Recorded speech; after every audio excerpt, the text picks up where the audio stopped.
tea time on true crime. Mugs up, pull that seat right out. You need to tune in, lean in close. We're about to sort this out. So much ish to puzzle through.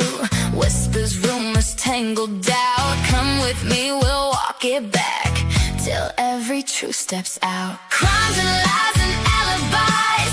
Spill the story, sip that hit. Come have tea with me tonight. We'll find the cracks in every print. Crimes and lies and alibis. Pour it slow, let's chase that sin. Come have tea with me, alright. You get a hint, you get a hint, oh yeah. You get a hint.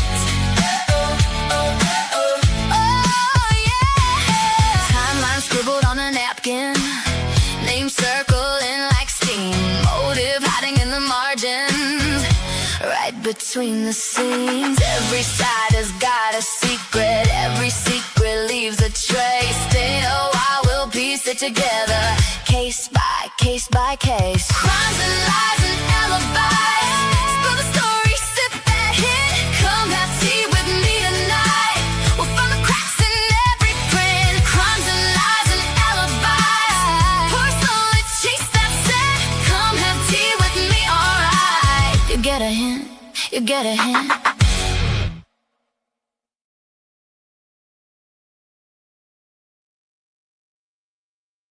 Hello, everyone. I know you know that I wasn't going to be gone for long, but there was another reason for my departure, which we will get into pretty much straight away, because something tells me that this live is going to be mass reported by the same people that did it last time. And we're going to go over that first. So I've got Damien in the house today. I'm going to say all my hellos because we got a lot to talk about. So basically, I'm going to break it down. There's an interesting email that we're going to discuss that goes over who was behind mass reporting my channel. And I think you'll find it pretty interesting. People should really be careful on who they accidentally CC.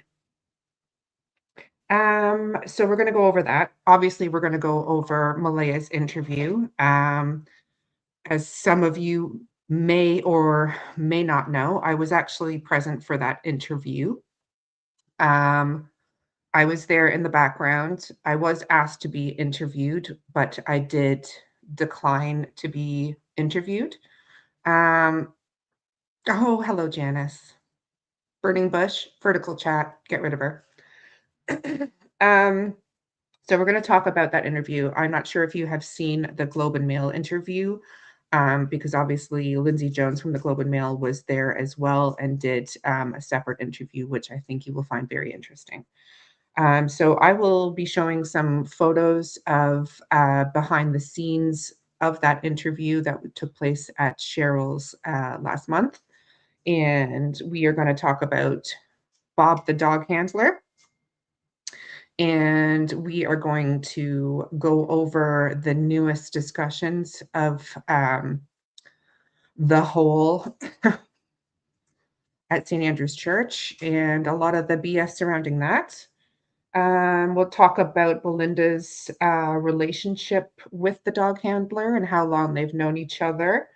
We'll discuss a bit about Belynda being offered an olive branch by Malehya a couple of times. I'm going to go over pictures of the search from April 27th, and you'll know why shortly. We're going to talk about people that own a gold-colored sedan and why that's interesting. And we're going to touch a little bit on Darren Geddes and his recent backtrack from it was Anita to now it is the First Nations CPS again. I'm sure you've all heard it, and I'm sure you're all sick of hearing his crap like we all are. So I'm going to go and, yeah, DG, my bestie. Apparently people, mostly Moss, Monsters of Sabotage, and Mock, aka Cock, going on about me apparently being friends with Darren Geddes, and anyone who really knows me knows that that's pretty much impossible. So, say hi in the chat, lurkers, if you don't mind, unless your name's Janice. Don't say hi. Nova's inquest. Absolutely. Malehya was very brave for her interview, which we will get into. Nurse, thank you for your kind message. I got that. Fern, awesome. Thank you. We all think of Jack and Lily every day, and that's why we're here. And that's why I keep coming back, because there's just so much crap out there. A lot of it I haven't been able to talk about, but now that it's out there, I can discuss it. There was an agreement that I would not discuss anything about the interview apart from the blanket until the interviews were aired, and I honored that arrangement. Deafening Silence, good to see you. Burning Bush, missed you as well. Lori Lynn, that is right. On this channel, you will get Malehya's side of the story. If you want to see everyone else's point of view, I'm sure there's 4 or 5 or 6 other lives where they will be trying to destroy anything about Malehya, which isn't going to happen here. So if that's what you're hoping, better tune out. Sherry Lee Thomas, hope you're enjoying your camping. Cool J17, always a pleasure. Artemisia Sage, Willalin. Paris of the Prairie, yes, it was heartbreaking. And that interview was actually 2 hours long. So you've only seen a very small snippet of it. Liz Nova Scotia Strong, good to see you. Explore Core, obviously good to see you. Good chat. Deborah Dixon, good to see you. That's me putting my eyes on Shy. Always a pleasure. Thank you for your message as well. Camilla, good to see you. Happy Turtle. Explore Core's got her popcorn. I'm on coffee. I'm not even doing tea. I might have to change my freaking channel to coffee time because I've been living off coffee. I can't get used to the water around here. Daisy May, good to see you. Sorry for my reply, and thank you to everyone who has got a membership. I will slowly be putting my videos back up, every single one. And there's reasons why I take them down, because they need to be looked at properly. Who did I miss? Miss Michelle, hello. Just peachy thanks. Hello. Cindy 420. Yeah, I have to take periodic breaks from every now and again because, you know, it can be overwhelming at times. So, yes, accidentally got the email. It's a Maritime Girl. Good to see you. Janice, first troll of the night. Can't even spell liar. You're believable. Barbara, good to see you. Some people have only seen the CBC chat or the CBC article, so that's fine. Paul Quinn, good to see you. Happy Turtle, thank you for sending me 250 jewels. That's awesome. Johnny's in the house. Hey, long time no see. Hope you're all right. Good to see you here. All right. Troll number 2. Should we do a little vote? How many trolls tonight? I vote a lot. SPF 35, good to see you. Love the alias. Jenna the Medium, Between Worlds. I heard you had a good chat today. Good to see you. Explore Core, blow it up. Well, you know I will. I am going to blow down the House of Cards, one card at a time. Janet Wilson, good to see you. Carrie, there's my wife. Good to see you. I miss you terribly. I miss our daily chats. Thank you. I appreciate your support. Neigh, Kelly, it has been a long time. It has been a long time. See Legal Canada, Miss Meg, all right, holy smokes. The water in Marigamish is brutal, Cool J. It's disgusting. Yeah. Happy Turtle, since Floating Hearts, thank you. All right. Thank you, Cindy. I appreciate that. You're here to listen and maybe learn. Well, all I ask you to do is have an open mind. Some things you're going to see are going to kind of be hard to believe. So the first thing I'm going to do is, Damien, you want to say hello? Are you muted? I'm not sure, but Damien's going to help discuss the accidental email. The accidental email. Hi, everyone. Yes. So here is the accidental email. So I have redacted it in order to protect some of the senders, although they don't really deserve to be protected. But I think there could be enough information on there to give you an idea of what's going on. So the thread. Yeah, I kind of like that. So I'm going to start at the bottom. So hopefully you can all see.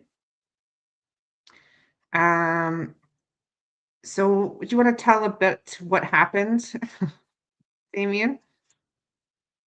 Yeah, I actually received that. I'm trying to remember the exact same time. It was probably around 2 o'clock in the morning after your live that was shut down the other week. And yeah, lo and behold, my best friend and my favorite lawyer were having a discussion talking about coordinating an attack against your channel to have your streams taken down. Um, they also mentioned another creator, AV. Um, so it is a coordinated attack, and the evidence is really stacking up. And I've been told by the RCMP that, and it was before this email thread, that it's bordering on criminal harassment. And I think this might have just pushed it over that threshold. So I'm hoping that the RCMP can start taking action against these people. So do I, and I look forward to that day. So I implore the RCMP to take these kind of conversations seriously because although words are open to interpretation, something tells me that you will all see what we see. So do you want me to read the threads and then we can discuss each part, or shall I just? Yeah, it's easier for you. I'm a little nervous and I don't want to trip over my words. So, All right. Well, no problem. Don't be nervous. It's only me. So the first message that was sent from someone at a law office to someone at 1251@outlook.com says, here's my number, basically, and the subject is one down, vertical chat is still up. One live down, complain about the other, stat. Initial D. And then B replies, what's that number? You, question mark. D replies, yes. Then B replies to D, I reported it. I see Belynda's in there like BFFs with them. What's going on with her? Not a good look.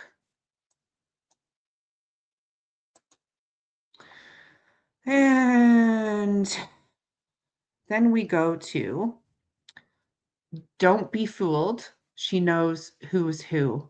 I was there too as soon as I was out of court. I'll reply more once I make sure it's recorded. I'm suing her tomorrow AM.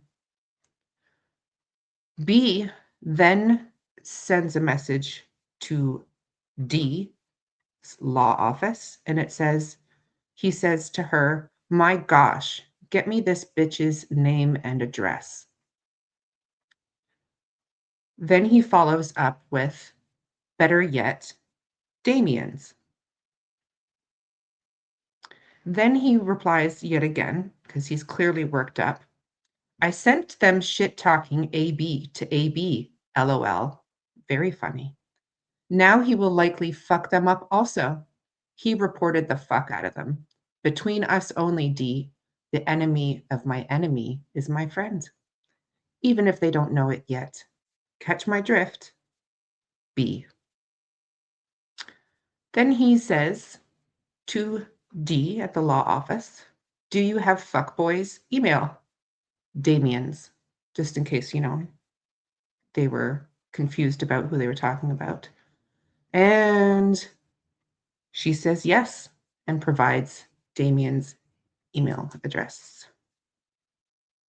Now, I'm just going to point this out right here. With the way that B is talking, um, it's definitely not a friendly person. And speaking to a lawyer trying to get people's addresses, that's a bit concerning. And it's concerning that that lawyer would be involved in something like that, if they are even a real lawyer.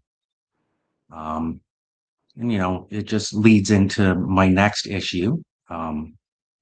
Certain people who are presented as heroic witnesses. A witness does not act like this. A witness does not destroy their own credibility by losing their mind when basic questions are asked about their ever-changing story.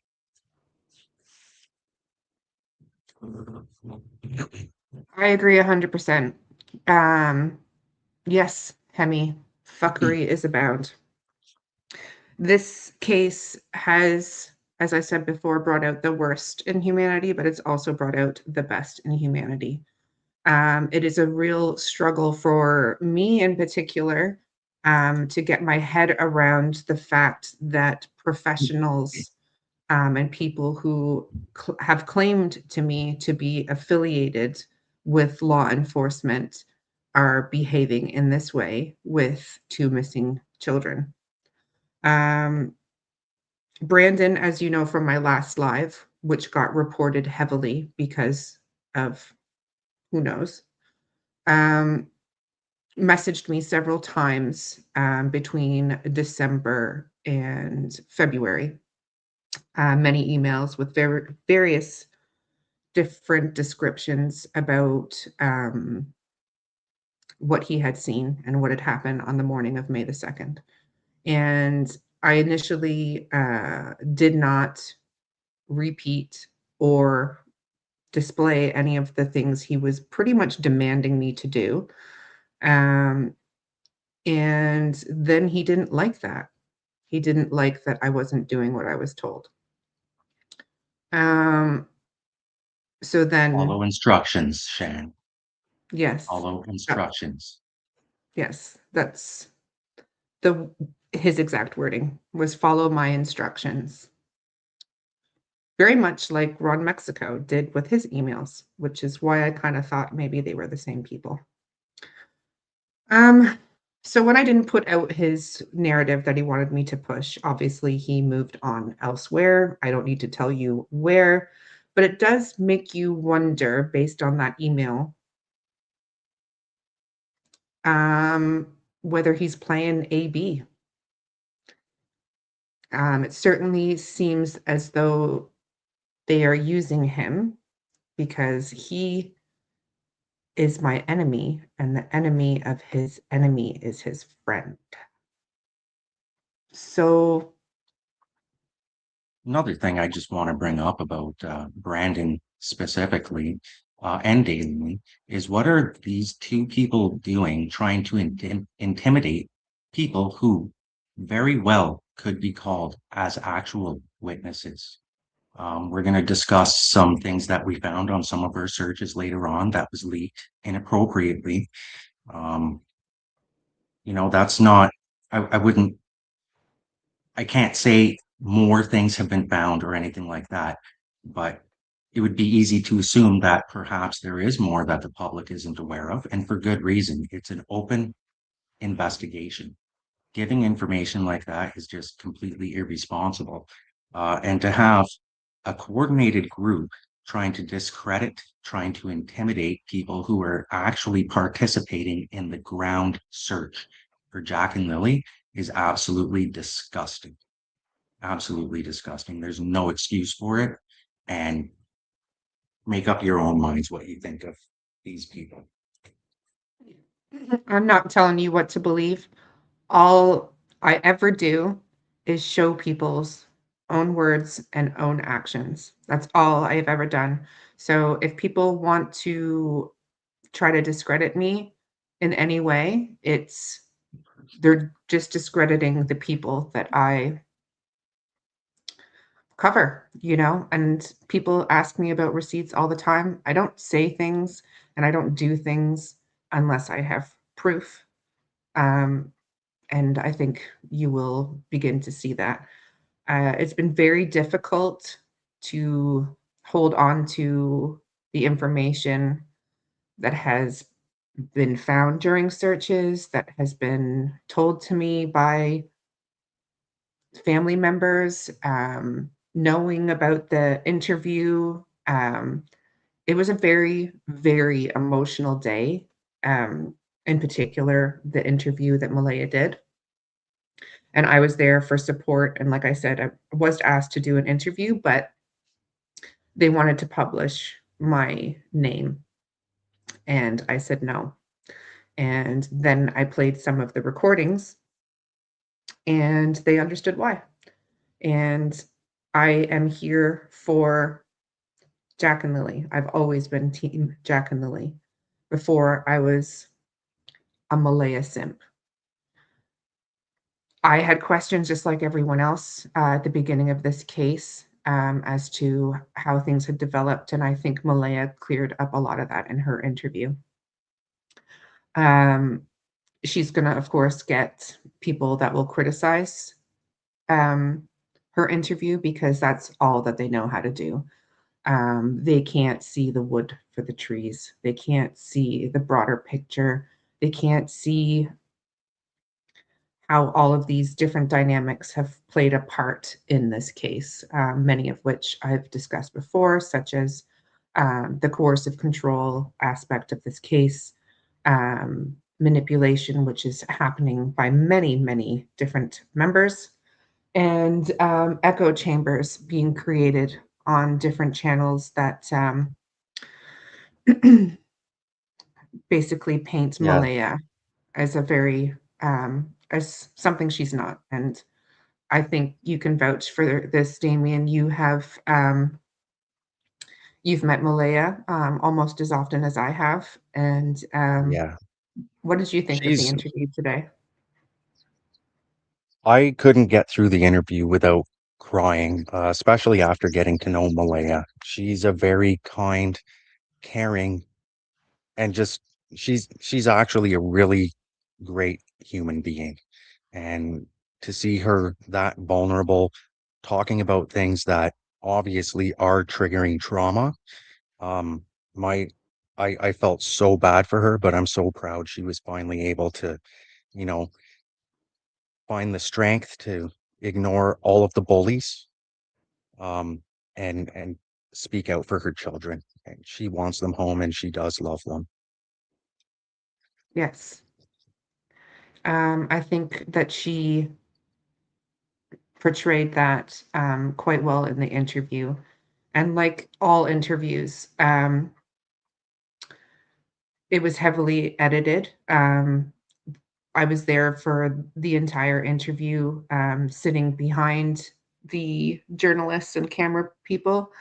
And Cheryl and I found it very difficult to not cry during several aspects of the interview, some of which wasn't shown. But Malehya tried so hard to keep her composure.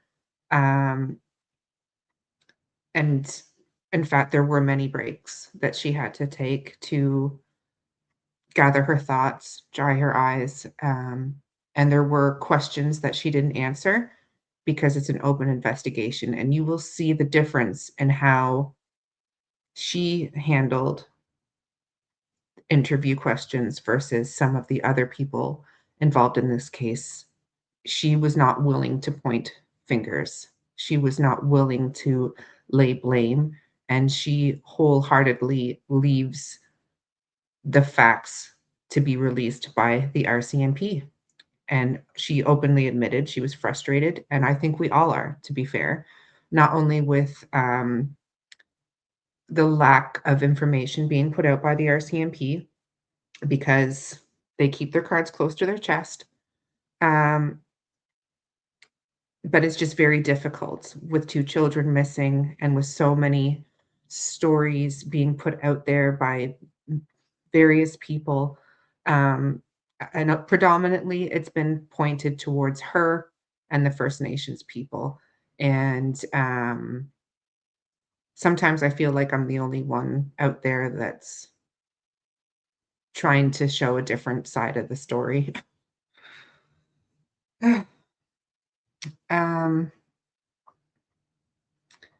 Cool J says they should release all of these interviews in full. I don't want media editing and spin on things. I can see where you're coming from. But some of the editing is really just, people gathering themselves, taking a moment, having a sip of coffee. So, yeah. One thing I want to say, before I forget to say it, I'm no longer directly involved with the Jack and Lily search. I know some of my team members are in here and they may have noticed that I'm not on the ground with them anymore. And that's specifically because of some of the things that are happening in the background with this coordinated campaign that's happening. And it is a real shame. I would rather be on the ground with the rest of my team, but putting their safety first is a priority. And hopefully the RCMP will deal with some of the issues that have come up due to this group. Yes. Because of a lot of the scrutiny that myself and Damien have got for whether it's advocating for Malehya or participating in searches and not running with certain narratives, it's put Damien in particular in a very bad predicament where, as much as he wants to search, it's what if we do find something significant? What if something is found? What are people going to say? And I think that when we discuss the St. Andrew's Church, I think you'll find why we've been so reluctant to discuss these things and why some of these things shouldn't be brought to light at all. This is an open investigation still. Major Crime Unit is, in my opinion, a very competent organization. They know what they're doing. They're using multiple organizations within the RCMP and major crime across the country. And I believe they do know way more than we do. And if they went out telling everybody what they know, then it wouldn't be a secure investigation now, would it? So as much as I understand the frustration, we need to leave it up to the RCMP to decide what's relevant and what's not. And a dog handler or a grandmother or a third cousin twice removed or a old friend of the family that doesn't know sweet FA should not be out there swearing that they know what's what. So let's get into the Globe and Mail interview, because I think that Lindsay Jones did an amazing job, and she asked Malehya some tough questions, and clearly a lot of you haven't heard it, and I'd like you to pay close attention to the comment about the blanket, because I received a lot of criticism and people trying to discredit what I said about the blanket, and you will hear the words from Malehya's own mouth. Thank you for those of you that have just become a member and sending the jewels. I appreciate that. So let me just get up the article. Anything else you want to say, Damien, on the interview and or we'll talk about Bob the dog handler after the interview, I think, and what procedures you think should have been followed. So, and which ones Yeah, weren't. I'm good for now. Oh, yeah, okay. Give me 1 second. I just gotta log into my Globe and Mail.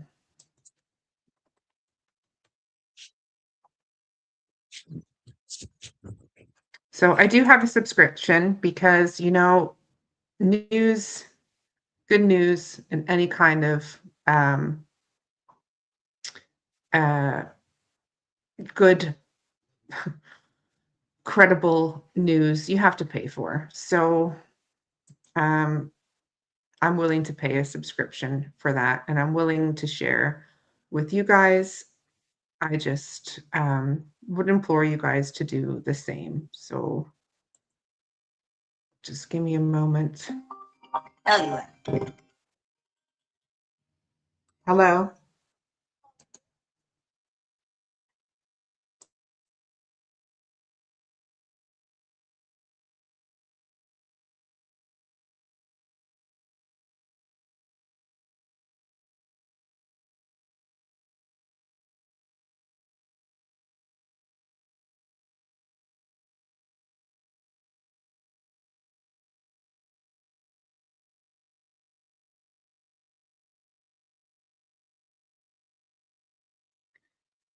Sorry, children checking in.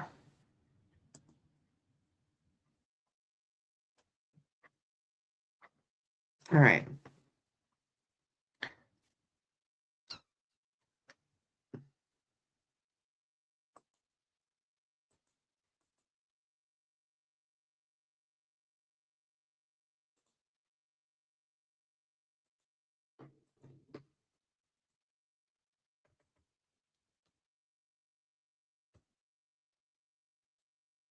You know me in technology. Don't shoot the messenger. Doing the best I can. All right.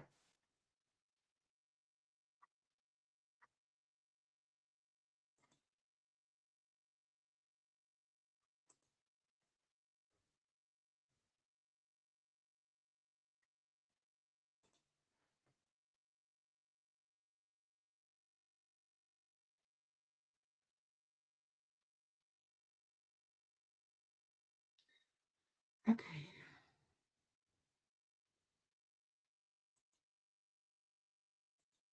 Let me share the screen. Welcome in everyone that I haven't said hello. There's a dog named Bob. Well, hey Nova. Yes, thank you for clearing that up. Hey Lori, good to see you. All right.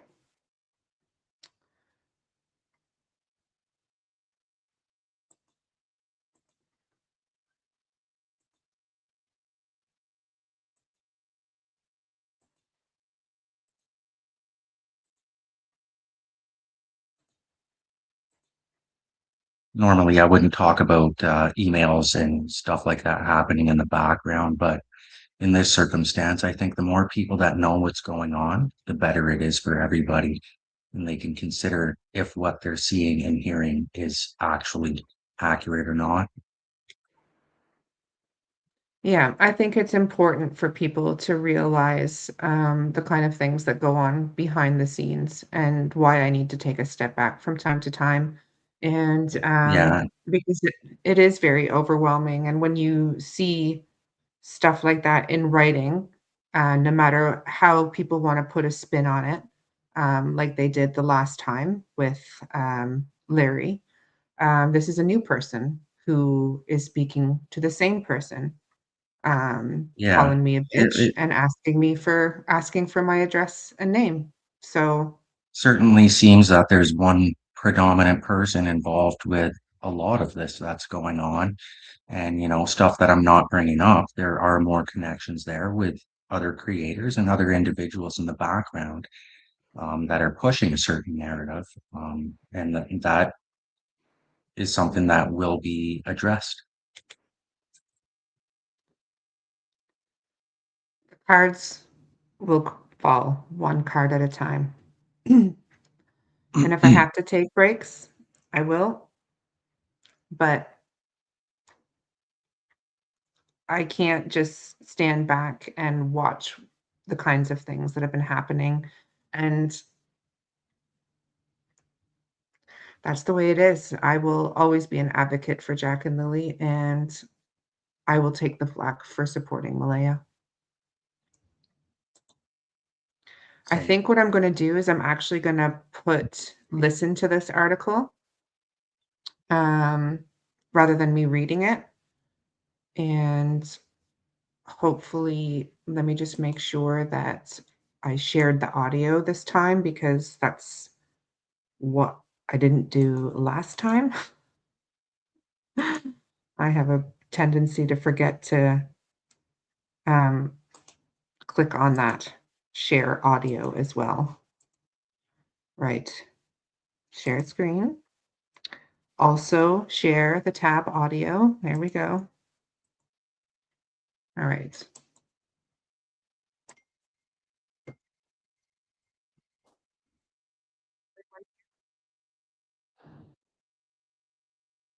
To you by an AI-generated voice. The mother of Lily and Jack Sullivan, the two Nova Scotia children missing for more than a year, says she believes her kids are alive and that it's possible they were snatched off their backcountry property. Malehya Brooks-Murray sat down for an interview with the Globe and Mail and the CBC late last month, her first public comments since the early days after her children's mysterious disappearance. The case of the missing children has confounded RCMP and led to widespread speculation and finger-pointing, both locally in the wooded hamlets and industrial towns of Pictou County across the country, and on Facebook and YouTube channels in the online true crime community around the globe. Much of that conjecture and blame has been directed at the children's mother, who moved away from the remote settlement of Lansdowne the day after Jack and Lily went missing. She has never returned to the trailer where they lived. No, or not. In the wide-ranging interview, the 28-year-old Ms. Brooks-Murray defended her silence over the past 15 months and demanded answers from police about her missing children. At the end of the day, the accusations, I can't let them bother me because I know the truth, that I would never do anything to harm my children and that I love them very much and that I want nothing more than for them to come home, she said.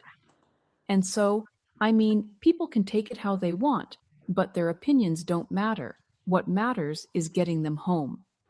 Ms. Brooks-Murray, speaking in a soft and sometimes halting voice, said she hasn't spoken out until now because police had told her that talking to the media could jeopardize the case. But as time goes on, it just feels too long, and we still don't have any answers. So I just want to scream their names to the world. She said she has cooperated with police and done everything they've asked her to do, including taking 2 polygraph tests. She says she still trusts the RCMP, but has become frustrated with the lack of answers and dwindling communication from investigators. I keep asking for new avenues, and they keep saying, we're working on it. And I just don't feel like that's enough, she said. I feel like I deserve more than that, and I deserve answers on where they're at, and I need them home. Nova Scotia, RCMP. Major crime investigators declined an interview and did not respond to emailed questions about the case.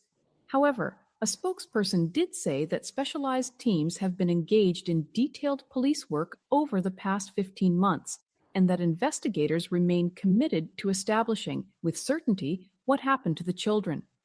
As with any ongoing investigation, many of the investigative steps being taken and the progress being made can't be shared publicly, Alison Gerard said. Ms. Brooks-Murray's recollection of May 2, 2025, when she reported her children missing, was the same as what she and her now ex-partner, Daniel Martel, told police in the early days of the investigation, accounts that have appeared in court documents and have been previously reported by the Globe and others. In a somber voice, she spoke of hearing Lilly, who was 6, and Jack, who was 4, laughing in their shared bedroom, and said she saw Lilly pop into the bedroom where she was dozing with Mr. Martel and their infant daughter. Court documents show that she told police it was about 8:20 a.m., a couple of hours after she had marked them absent from school for the second day in a row because she said they had coughs. The next thing she says she remembered was waking up, seeing Daniel next to me, and I didn't hear them. And I woke Daniel up and said, "I don't hear the kids." So we both went out, and that's when we started looking for them. She told police that this was at 9:40 a.m., according to court documents. Around 10 a.m., Ms. Brooks-Murray called 911 and reported that her children were missing and that their boots were gone. She said she has trouble remembering the next few hours. The trauma is so severe to the point where I block it out because it's hard to sit with it. I just don't know how it even happened. That morning and over the following hours and weeks, teams of volunteers, helicopters, sniffer dogs, and divers scoured the dense forest, swamps, and waterways. The only potential clues were a smattering of boot prints that police later found to be from the same type of boot that Lilly wore, and a pink blanket that was Lilly's found strewn on a tree a kilometer from the home. During the interview, Ms. Brooks-Murray said the pink blanket was actually a strip torn off a larger blanket that had been in the garbage. The strip, she said, had been hanging on a railing outside the front porch. "I don't even know how it even got there," she said, referring to where it was found up the road. Ms. Brooks-Murray defended her decision to leave Lansdowne on May 3rd, the day after Jack and Lilly were reported missing, and offered a few reasons for why she felt compelled to move away from the property during the search. She said she had a panic attack at the command post, set up for the search during a police briefing, and, while sitting in the back of an ambulance, she told her mother she wanted to leave with her. "The police had said that we should go and told my family privately to take me out of there, and I was in too much of a state of shock that I just wanted to be with my family and my daughter. So we got out of there, and the police met us back at Mom's." When asked why she hasn't gone back to Lansdowne, she said, "I don't think I can touch on that right now." Ms. Brooks-Murray declined to discuss what life was like inside the trailer or any details about her former relationship with Mr. Martel, whom she blocked from communication the day after Jack and Lilly disappeared. Police documents filed in court paint a picture of a strained relationship and financial difficulties. Ms. Brooks-Murray told police in the early days of the investigation that Mr. Martel was at times physically violent with her in the home, though he has denied this. At the time of the children's disappearance, Mr. Martel told police that the two had been fighting about money. He has also acknowledged in an interview with the Globe that he used drugs, including methamphetamine. Their home life had also been assessed by a provincial child protection social worker several months before their disappearance, around the same time Jack went to school with a black eye. In late January, Mr. Martel was charged with sexual assault, forcible confinement, and assault against a woman in Lansdowne. Her identity is protected by a publication ban. In the interview, Ms. Brooks-Murray said she no longer believes that her children could be lost in the woods, nor does it ever cross her mind that her children came to harm on the property, or that they met foul play, she said. "All I think is positive, because it's the only thing that helps me cope, helps me to get out of bed every morning, is to be continuously positive and know that they're coming home. It's just a matter of when." To her, this leaves only one possible theory. "The only thing I can assume is someone took them," she said. "But for what reason, I don't know." She said she is disappointed that on the day Jack and Lilly were reported missing, police ignored her request for an Amber Alert, a public emergency notification for abducted children. Instead, RCMP issued a vulnerable missing persons alert. Police have repeatedly said they have no evidence of an abduction. At a press conference this past spring, RCMP Staff Sergeant Rob McKimmon, acting officer in charge of major crime and behavioral sciences in the province, said all possible scenarios related to the disappearance of the children are under consideration. He said the chances of Jack and Lily being alive are very slim.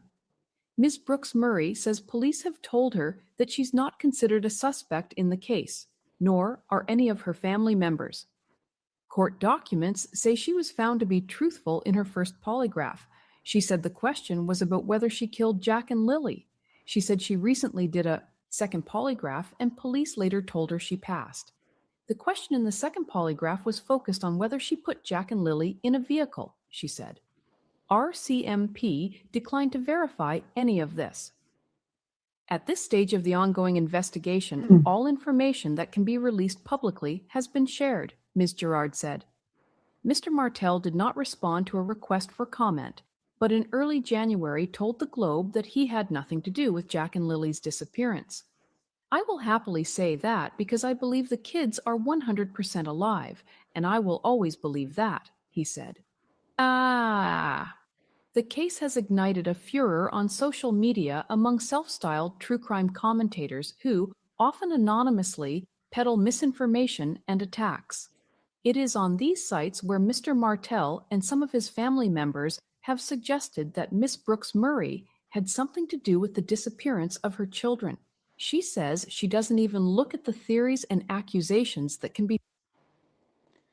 I think I'm actually going to just rewind that a little bit for everyone at the back. Yeah, that's a good idea. That was pretty key here. Yeah, let's go back a little bit. The case has ignited a furor on social media among self-styled true crime commentators who, often anonymously, peddle misinformation and attacks. It is on these sites where Mr. Martel and some of his family members have suggested that Miss Brooks-Murray had something to do with the disappearance of her children. She says she doesn't even look at the theories and accusations that can be found online. I honestly don't know what to say because we were in the same bed that night, so I don't understand why they would make up stories.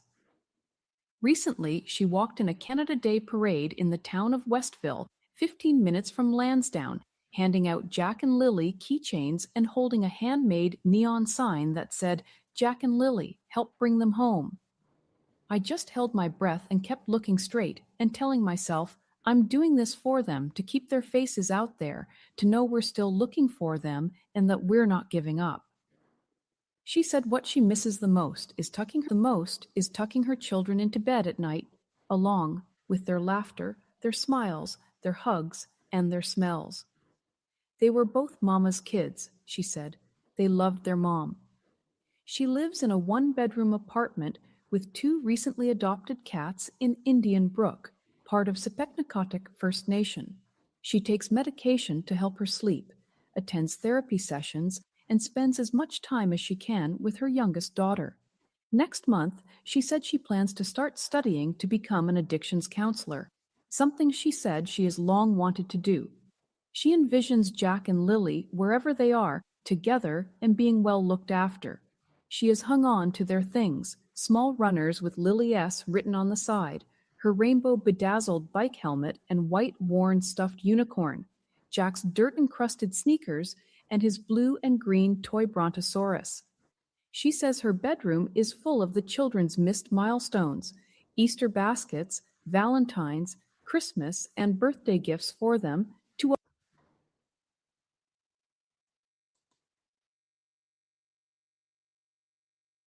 Well, I don't know why that cut out, but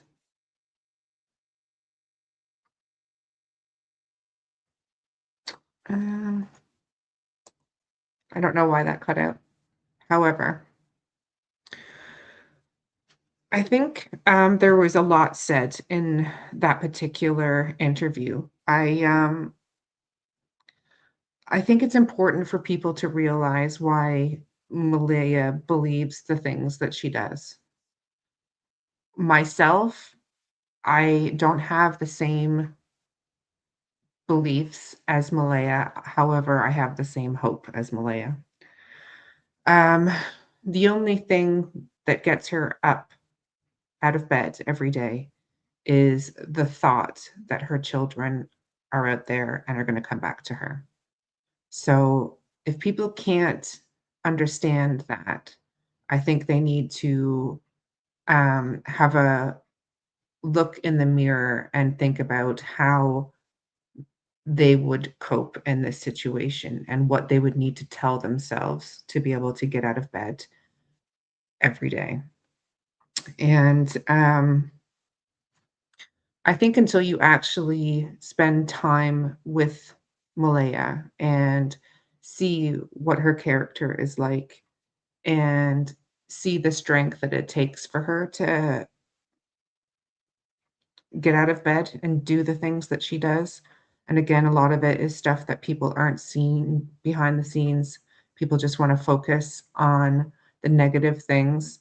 And yes, I admit I've discussed some of the things like who her boyfriend was and these sort of things, but that's because I'm trying to discuss what's out there and what people are talking about from her perspective, rather than letting other people decide what Malehya's words are. So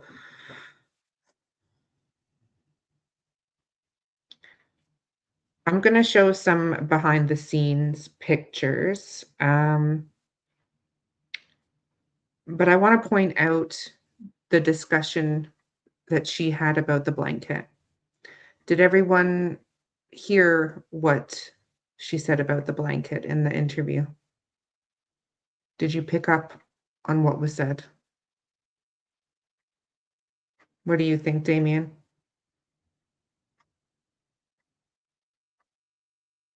I didn't pick up on it very well. So what she said was, and I'll read it.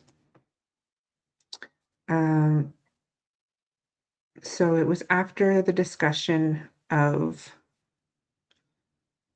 the boots.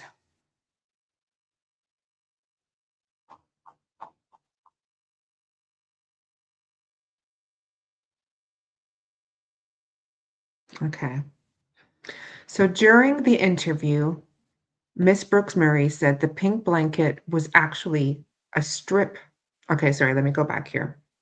The only potential clues were a smattering of boot prints that police later found to be from the same type of boot that Lilly wore, and a pink blanket that was Lilly's, found strewn on a tree a kilometer from the home. During the interview, Miss Brooks-Murray said the pink blanket was actually a strip torn off a larger blanket that had been in the garbage. The strip, she said, had been hanging on a railing outside the front porch. I don't even know how it got there, she said, referring to where it was found up the road. So again, I kind of go back to the discussion that Daniel had on the Drunk Turkey show, the many subsequent discussions that he said about the piece of blanket being pulled out of the bottom of a garbage bag at the end of the driveway, and that there was a hand-sized hole at the bottom of the bag, that he had his brother Justin film him opening the garbage bag and showing the larger piece still in the garbage. We were all led to believe at that time that that piece of the blanket was pulled from the larger piece of the blanket that was in the garbage. So Malehya says here it was on the railing out front of the porch, the front porch. And she has no idea how it got from the front porch railing to a kilometer down the road. And if you recall, initial comments made by Daniel were that that was not Lilly's blanket. And Darren said that Daniel only said that to protect Malehya. However, Malehya said right off the beginning that it was Lilly's blanket. So there is, yes, and we did know about the blanket being on the railing when Cheryl mentioned it on Hidden in the Fog. However, she was not allowed to voice her statement properly as she was cut off by Logan, and it was never followed up on by Susan. Yes. So I think it's important to stick with the facts, which is what I try to do, as I've been told them. Again, I wasn't there on May the 2nd, but this is what I'm told, and this is what I had heard in the beginning, and this was actually an important item that I wanted to discuss because it is one of the few items of evidence in this case. So the story behind it and where it came from, to me, is extremely important. And if there are discrepancies, inaccuracies, and mistruths being told about this item, then what other things could be being told that aren't true? So now what do you think, Damien?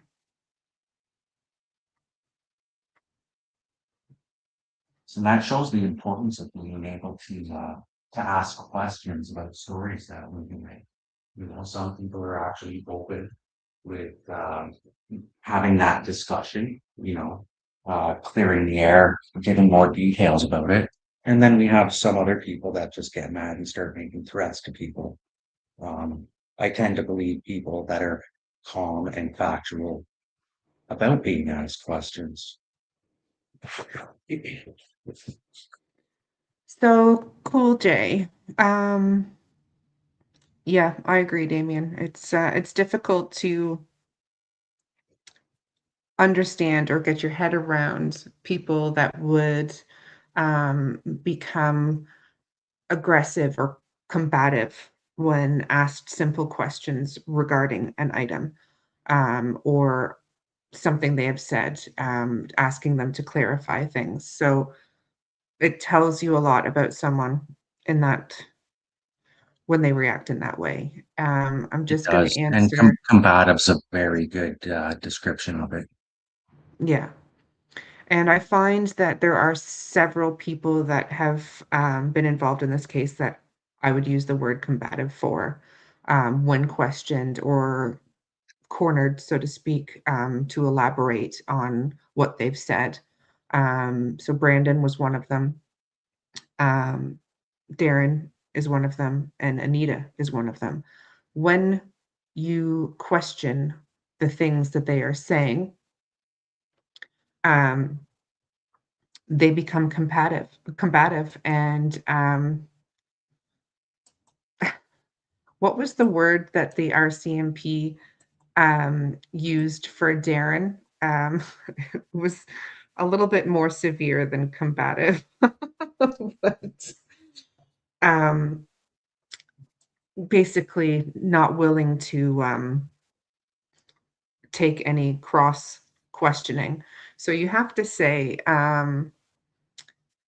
it does make you wonder, what would these people be like on the stand? I think we had this discussion earlier. How would these people react under cross-examination? How would Yeah, they react? definitely. Well, a defense lawyer would chew them up and spit them out, and anything that they had to say would pretty much crumble in front of everybody's eyes. You need people with integrity. You need people that are honest and not combative, and don't snap at you for asking those questions. Any lawyer would absolutely destroy their stories in court, and it's unfortunate because You know, what if Brandon was telling the truth? I don't know. He's never clarified anything with me. I've asked him questions. You know, I've tried giving him the benefit of the doubt. But when your response is like fire and brimstone right off the hop, I, there's no way I can believe somebody like that. It just doesn't make sense. People that aren't lying don't get mad. I agree 100%. Um, with regards to Brandon in particular, that is something that I noticed that he had in common with our friend Ron Mexico, that when challenged in any way or questioned in any way, they became aggressive and combative. And obviously, our people used to saying what they want to say and nobody questioning them. And I think that's kind of similar to Darren. But we'll get into that in a minute because I do want to discuss comparing my conversation with Darren just a few weeks ago, really, about a month ago, 6 weeks ago, um, and how they were working on something and how Anita was involved. And obviously, his tune has reverted back to his original racist theory. Um, but I'm going to bring up some pictures from behind the scenes of this interview. Um, and again, it happened last month. It was something that we couldn't, well, I in particular couldn't discuss because I'm not a journalist. Um, and I gave them my word that I wouldn't um, talk about it until they release their articles. So, absolutely, legit witnesses are silent. They aren't trying to push their stories to YouTube creators. And the only Oh, reason I've Chip, even hold on. I'm sorry for cutting you off. I just wanted to no, get to you're this fine. Go ahead. before I forgot about it. Chip, actually, after Daniel said he wouldn't tell me the location of where he thought he heard the scream, he did follow up with me, and we had a short conversation about it. So he did give me that information at the end of the day. So, and I thank him for that. All right. Troll number 3. Tea time. She looks high. Also, she says they, then corrects herself and says he. Should they have been found already? Meaning she knows what happened to Jack and Lily. Well, she wasn't high at all. And in fact, the journalists were around for quite some time before the interview started and afterwards, because as you'll see, it takes a substantial amount of setup to be able to conduct an interview of this caliber. So Malehya doesn't do drugs. The only type of medication she takes is prescription medication in order to go to sleep at night because of the trauma that she's endured for the last coming up 16 months.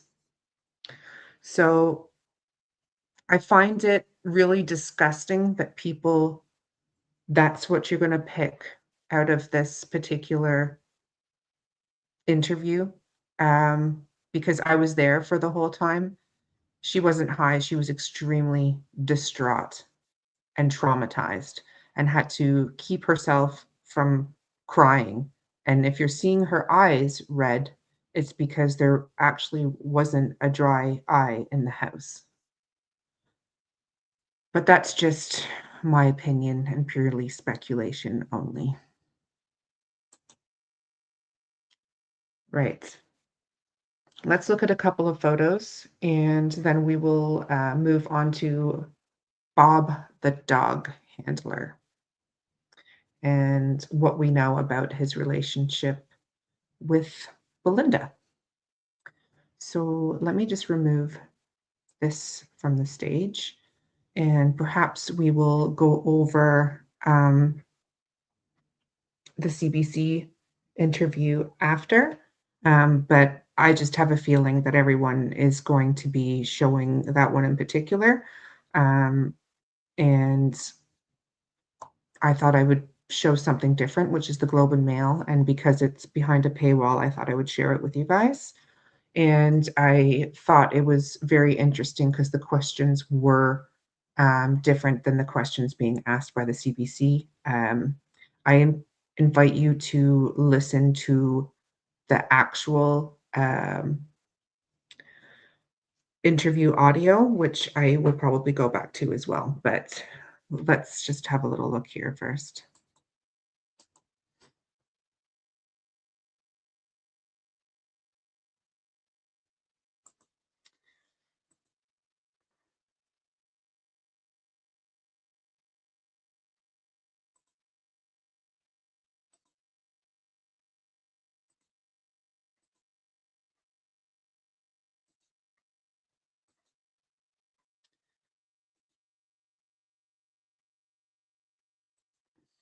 So I'm going to go through these pictures sort of one by one.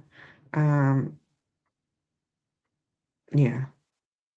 See, the thing is, Daisy May, I don't think they're referring to marijuana either. And the fact that that's what you have to say, not you particular, but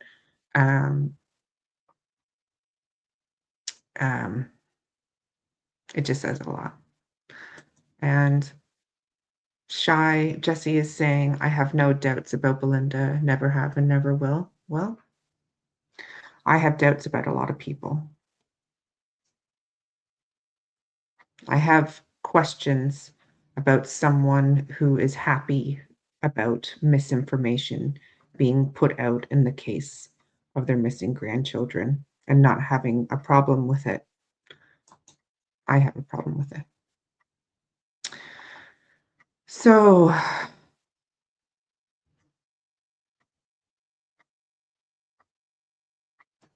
I've got to verify that deafening silence. I haven't heard that particular exact statement, so I need to verify that before I discuss that, but I'm looking into it. I haven't been really paying much attention to other channels other than what my mods sent me, which I appreciate. So this is the first picture, which was of some of Jack and Lily's items. So I'm going to go ahead and open up all the pictures, so then that makes it easier.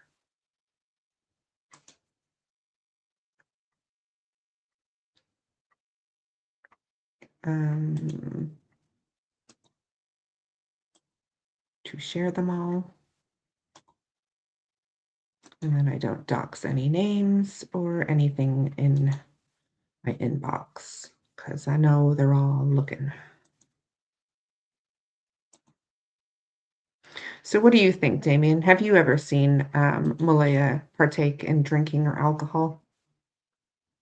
Absolutely not. I sat there and had a few drinks right in front of her, and she drinks her bubbly, and she still has a good time. She's, you know, she's clean. She doesn't do drugs. She doesn't drink. I don't know why people keep saying that she does. It's um, it's horrible for people to do that. It's anything they can do, it feels like, to paint her in a bad light.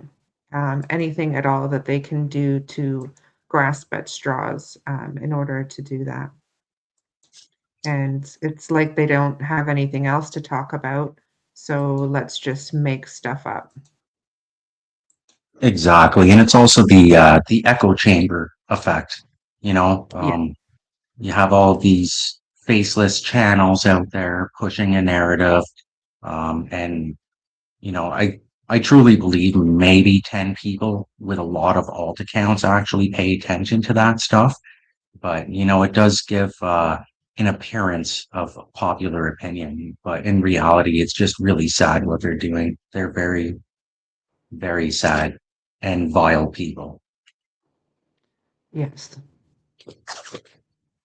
I agree, I have to say.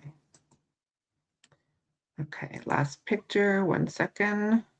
So that was image 52 and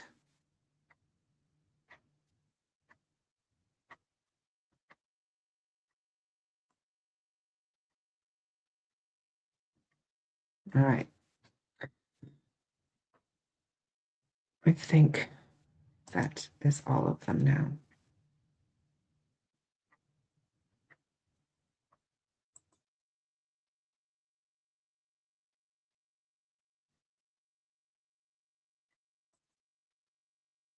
Right. I'll start with, so this, as I mentioned, was before the table was set up for all of Jack and Lilly's belongings. It was very difficult to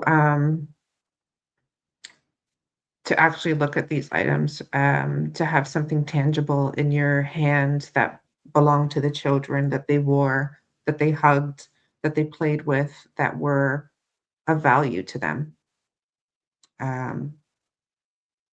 Some of the items I had seen before, but in this context, I found it more difficult.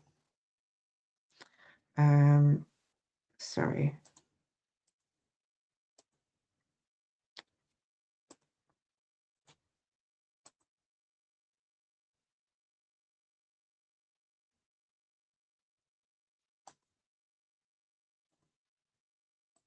That's a good observation, Cool J. And I also need to say the attacks against Shan really ramped up after it was found out that she was actually speaking with Malehya.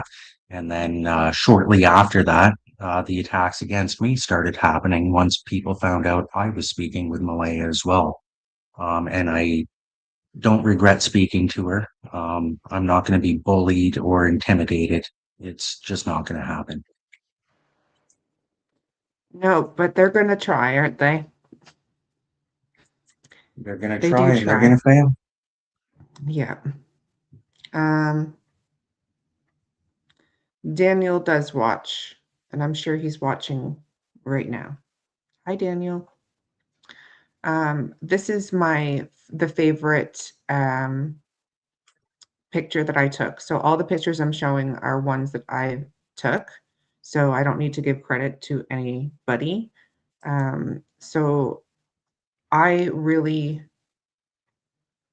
even though I said this to Malehya, I know it's not about looks, but she looked very beautiful that day. And she looks beautiful every day, but she had a glow about her when she would talk about the things that belonged to Jack and Lilly, but somber at the same time. I don't know how to explain that, but you could tell that she was proud to show these items, but was also devastated to be doing it under those circumstances. So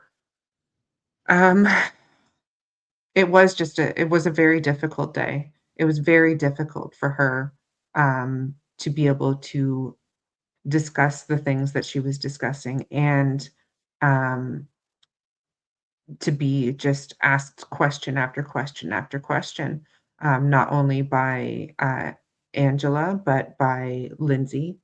And some of the questions aren't aired, but it is a hard subject to talk about. I'm sure you're missing children. And I can't imagine ever being in a position like that. So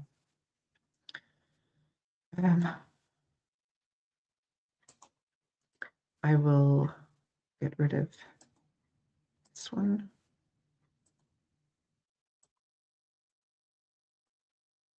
So some of these pictures you would have seen that I had posted before. Hemi,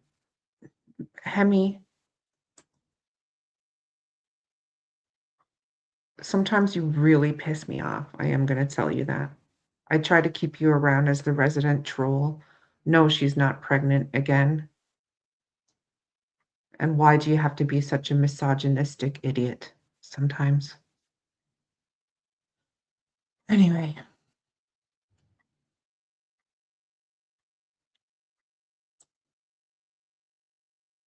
If you had been there, Mr. Hemi, maybe you would have seen what I've seen. But you were probably too busy modding for your buddy, Wolfie. How's he doing these What days? some people might not notice, but she was visibly shaking in parts of that interview, and that's not the first time Shan has seen it or I've seen it. She is absolutely traumatized by certain things, and there are a lot of things she just will not talk about because it's not even that she's not allowed to talk about it. I think it's because can't. She can't get the words out. Yeah. Yes. And that was throughout the interview.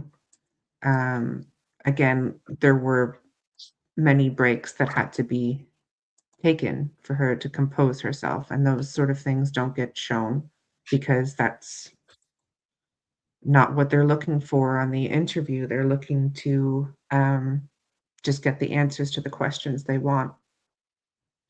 And anyone who's ever dealt with trauma or been around people who have been traumatized will clearly recognize that that's the case here. And yes, Paris of the Prairie, your brain protects you from the trauma by not allowing you to go back to those places. Your brain will put up a blockage to avoid re-traumatizing yourself. So this was during the preparation. Like I said, there was actually ended up being 2 tents and about 7 chairs because it was a very hot day. There was one tent for the equipment and one tent for us to sit and watch, basically. And this image is one of my favorites as well because this area was created as somewhere for them to reflect and think about Jack and Lily. It's not a memorial, as people would like to say. I've seen some really disgusting comments put out there by people like Kent and others. And it's just a real shame that a mother and a friend can't make somewhere to sit and reflect and think about 2 missing children without people making really inappropriate, disgusting comments. So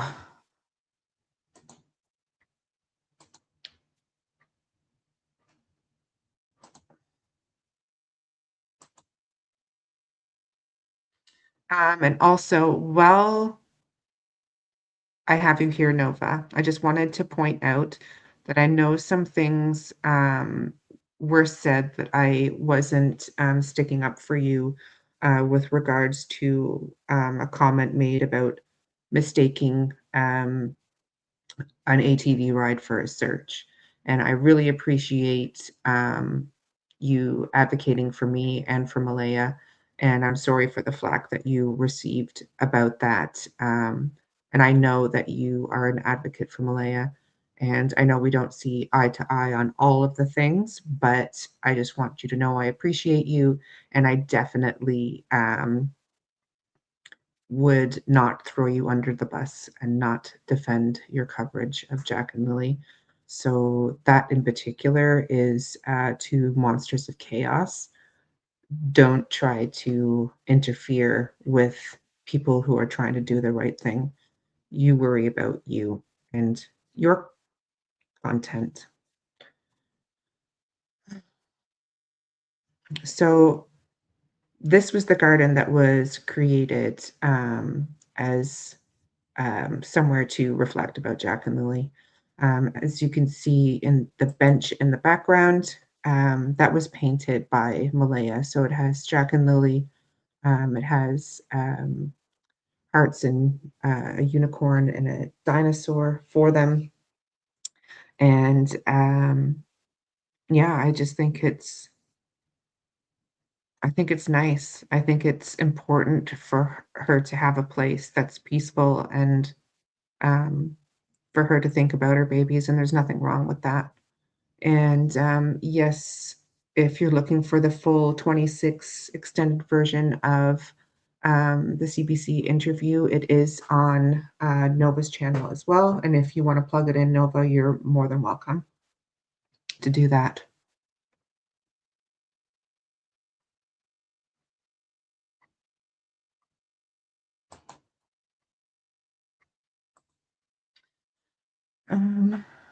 Okay.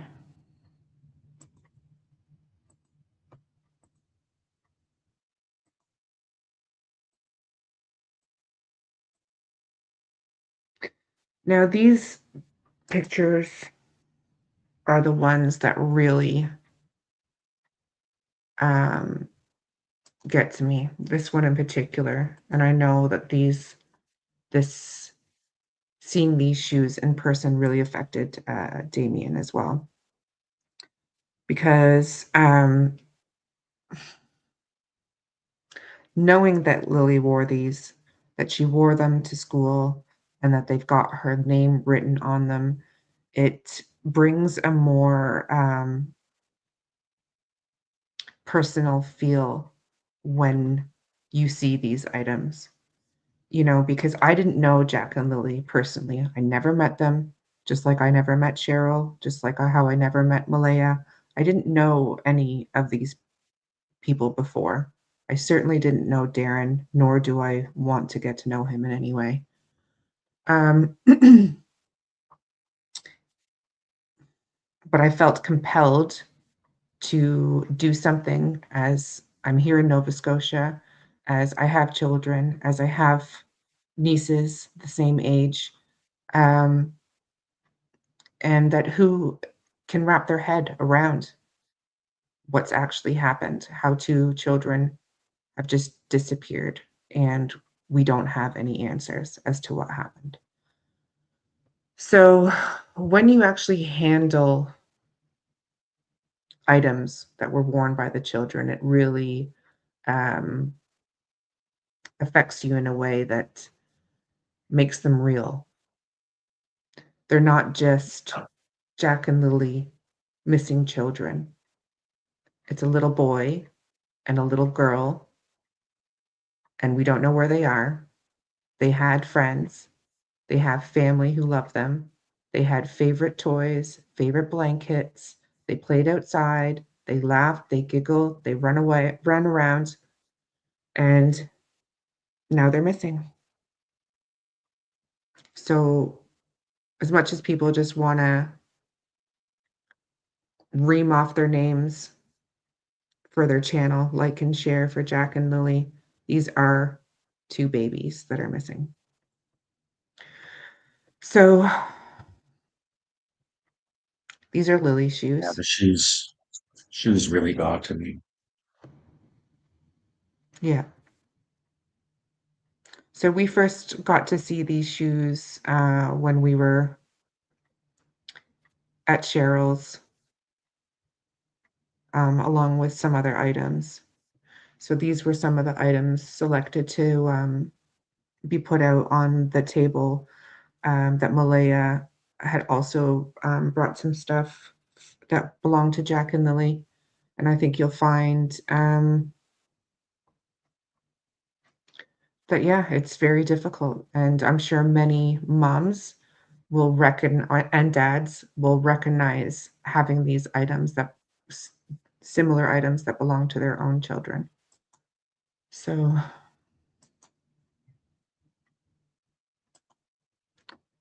and Hemi, if you can't behave, go sit in the car. Today's not the day.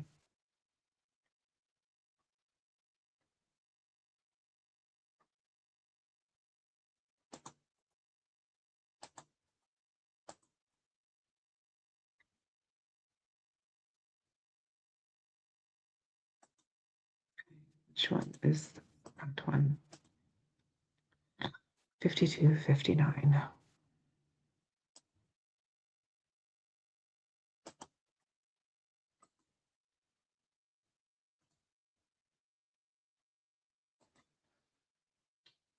How long before DM resurfaces? That was a discussion I had with some of my moderators and Damien and some of my confidants.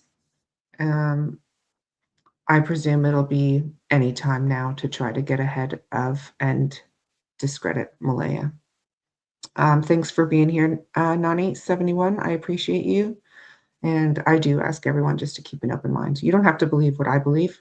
Nobody, I don't believe everything that everyone believes either. We're all entitled to our opinions. Just try to keep an open mind that what you're seeing on YouTube land is not the real world. It's not real life. The RCMP have stated many times that social media is creating problems with the investigation of this case. I don't know how many times they have to say it, but I'm pretty confident it's not me causing the problems.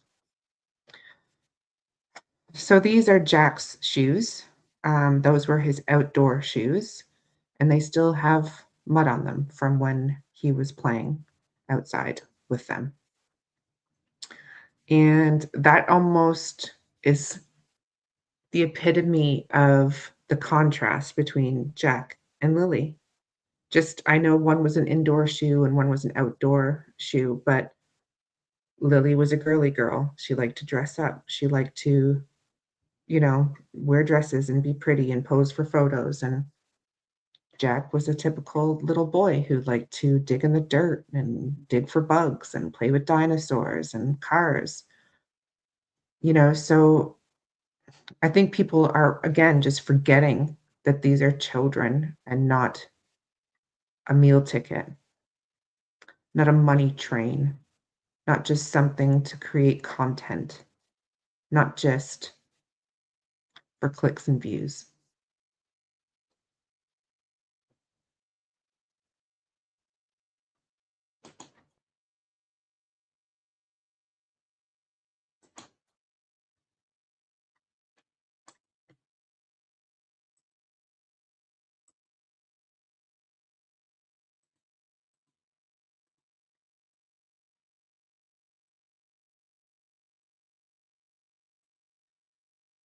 Dear, some of these things are very difficult to look at. So Malehya brought, some of her prized possessions of the children. And this was another very sensitive item for me in particular, because it's something that I did for my children as well. So this is, I'll show you a larger picture shortly, but this is Lily's umbilical cord. She has Jack's as well. So this is attached to a frame with Lily's first hand print and first footprint.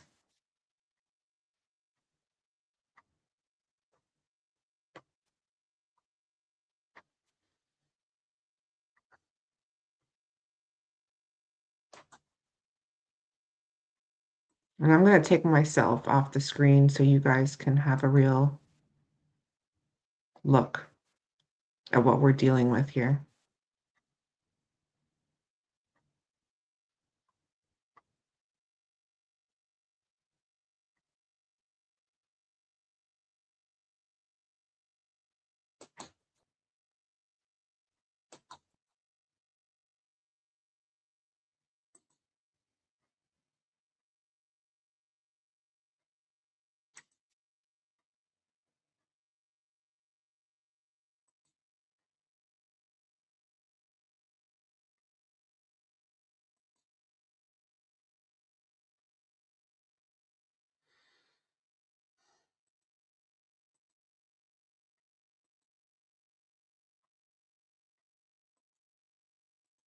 And I'm just going to show a couple more pictures. There's one in particular that I want to show. So I'm just trying to find the one of the entire table. So bear with me a second.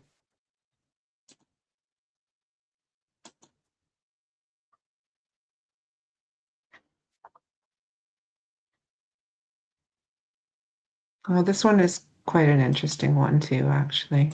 Kind of shows what goes into creating an interview.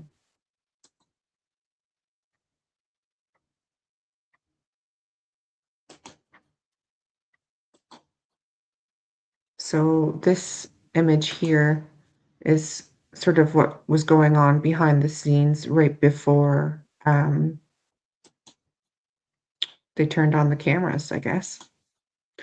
So you have a camera crew, you have, and that was from two different, so you had CBC camera guy, you had the Globe and Mail camera guy, you had Ali, Angela, Lindsay Jones. Also, there was a director there, and then you had myself, Cheryl, and Angeline. So you know that it's with in the heat, with lights, cameras, and pressure. It's a lot. It's not as easy as people think it is. And I'm going to show one last picture of behind the interview, and then we're going to talk about Bob. Are you good with that, Damien? We might take a little break, perhaps. Yeah, I'm good with whatever. Okay.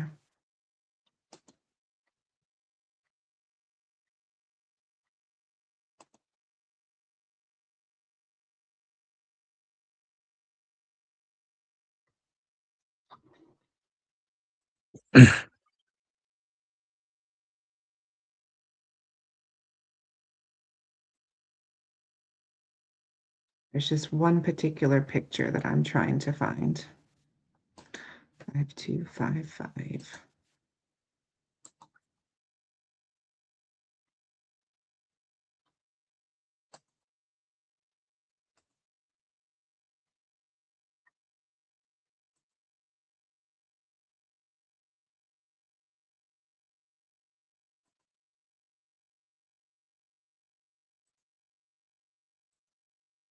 And you know how great I am with technology.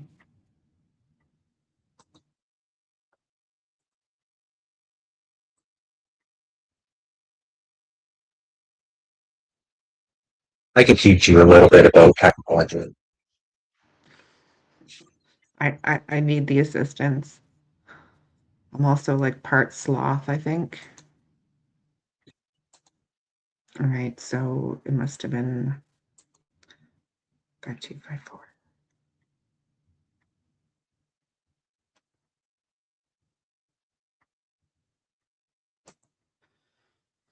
Yeah, some of these pictures are just really difficult. All right, here we are, 5253.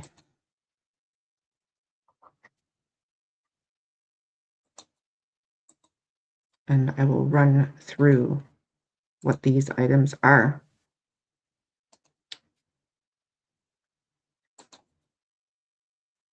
Right, so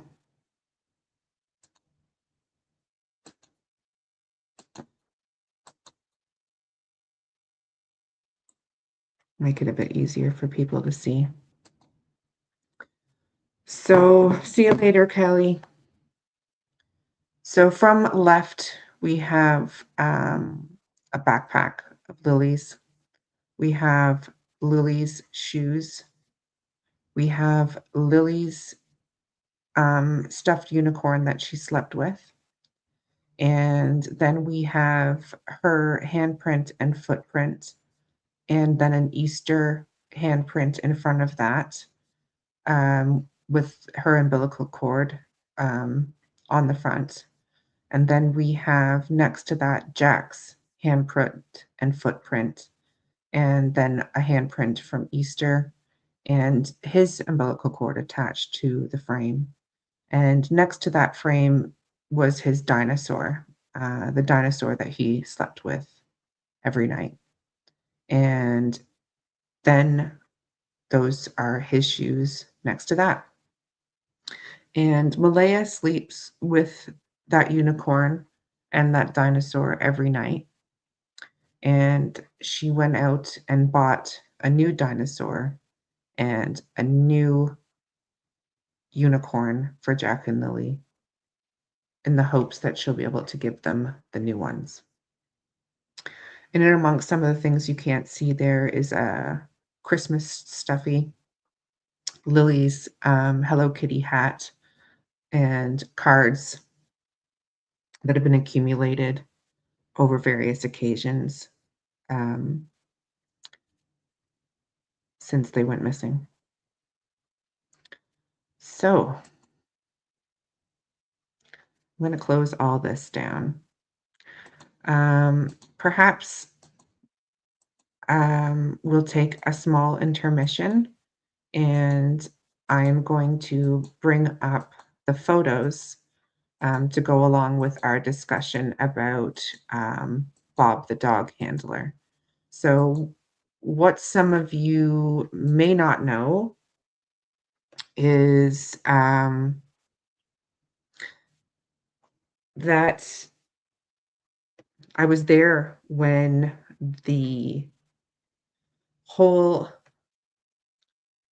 that was hit on by Bob's dog, I was there when that hole was first found on April 27th.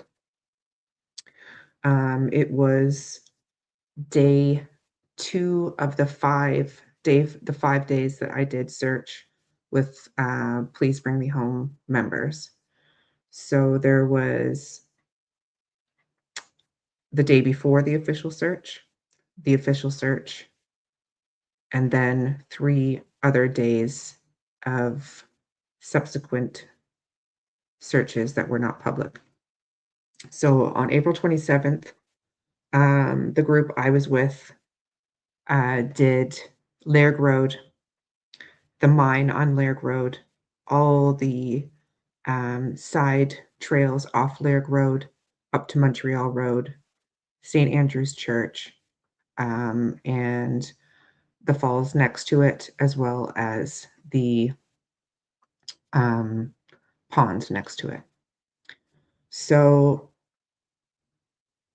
I was actually the one that discovered that hole. I took pictures of it, documented it, as well as some other areas that were a little disturbing around the church. I got a picture of the tree. I'm going to go, I'll show you all of those as well. So yeah, there's that. One thing I want to mention is that some of the people that were on my team, you go ahead, Damien. Oh no, I'm not trying to say anything. Oh, okay. I thought you were going to say something. One of the things I really want to address, which is bothering me, is that there was a couple of people in my group, one of them being Christine Enrique. And I'm only touching on this subject because it bothers me immensely. And I was going to let it go, but I'm a stubborn horse.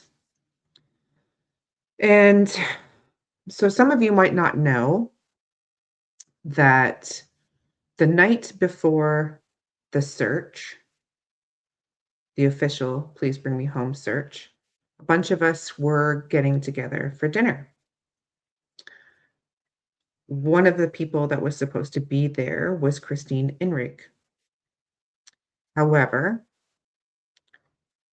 her phone got switched off. She didn't answer her phone, and she went AWOL for 5 hours and didn't turn up to the dinner that she said she was going to be at. And that was so she could meet Malehya for the first time. So alarm bells began to ring for all of us because she was last seen and heard from in Lansdowne with Daniel. So she didn't turn up for dinner. She wasn't responding to messages. Nobody could get a hold of her. And we had to actually make a missing persons report for her because the last picture that she sent was of her searching at a church with Daniel. So she didn't ever turn up to dinner. And the only call that we got that night was a call back from the RCMP to say that she had been located and that somebody had told them that she was okay.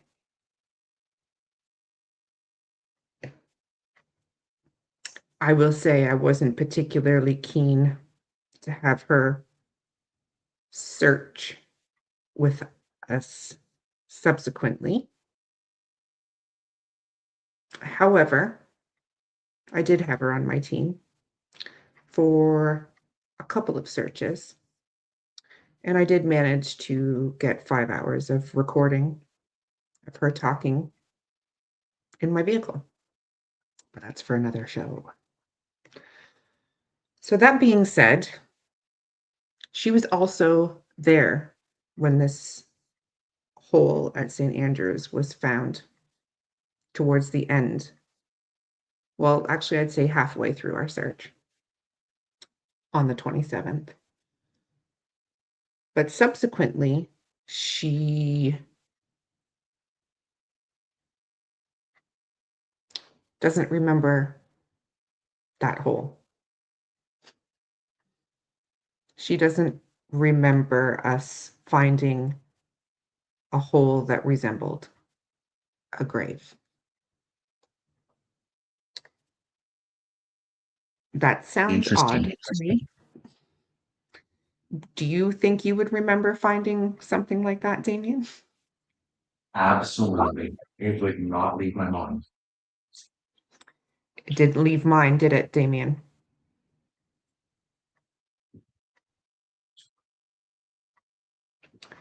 It bothered me. Sorry, repeat that. It was one of the most troubling things I have come across. It really did affect me, and I know it affected you. We've talked about it a lot. Um, we'll get into more about that after. Yeah. I think I'm going to take this opportunity to have a quick break. I'm going to have a cigarette, and then we're going to come back, and we're going to discuss the procedures that were followed subsequently to that. I'm going to show you the pictures I took on that day, on April 27th, of other areas of St. Andrews that I found interesting, and why I don't find anything about Bob credible. I have a lot of suspicions as to why he inserted himself and who he knows and who he's affiliated with. And I know, Damien, you shared the same concerns, and you voiced them from day one when you first were told by him before the first search for Jack and Lily that he was friends with Belynda. Yeah, it was a concern, and I did bring up that connection immediately with the leadership, um, just based off of everything that has been happening online and the prior search. So I do have it recorded. That I record all of my searches in the Lansdowne area. Um, and yeah, it was concerning enough to me that I did make it known. And you recorded every moment spent with him, correct? That is correct, even for the subsequent confirmation canine search. Yeah. So we're going to have a little discussion about that in a moment. We're going to take a little break. I'm going to load up some photos, and we're going to talk about the controversy surrounding the hole at the church, what MCU did subsequently, and what procedures were followed immediately after the hole was discovered. And I think you'll find it's a whole lot different than what people are putting out there. And also take into consideration this hole was found on April 27th. This is not a new development. So on that note, we will be back in 4 minutes and 7 seconds. And yeah, keep an eye on the chat, please, moderators. And if anyone's being a dick, just kick them out. Thanks. Jenabelle, see you shortly. We're just having a small intermission to gather our thoughts for the next bombshell. See you in 4 minutes.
All right.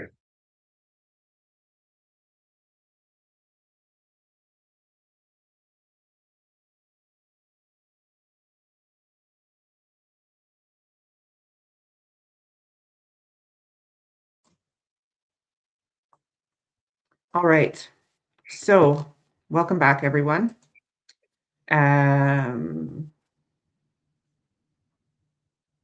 So I'm going to let Damien explain the sequence of events. I'm going to get my pictures ready for what was found on April 27th, and he can give his initial opinion on Bob the dog handler. Go ahead, Damien.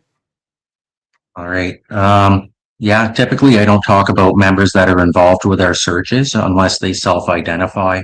And it's obvious in this case, he has self-identified and he has been giving information to the public, which is pretty unfortunate. Pretty much what happens when we find evidence such as that is that we record it, we verify it, and we write a report that we send directly to the MCU. So the MCU was immediately notified after that search. I had a discussion on the phone with them about the findings, and we leave it at that. Our job as searchers is to search. We are not investigators. We are searchers. We don't determine what is or what is not evidence. We leave that up to the RCMP, and we don't disclose sensitive information like that to the public or even to the family. And the biggest reason why, and especially in this case, we don't know the evidentiary value of it, and we don't want to be giving false hope or devastation to those family members. A find like that is absolutely horrible. I can't imagine how Malehya felt having the dog handler telling her about this at an unrelated search. In my opinion, he had no business doing that. And I definitely know he won't be used by my team, and I'm sure a lot of other teams will not want him involved for giving that information out to the public. It's highly sensitive. This is an active and ongoing investigation, and that's not the standard that that I personally expect from anybody. Please Bring Me Home did not notify Belynda.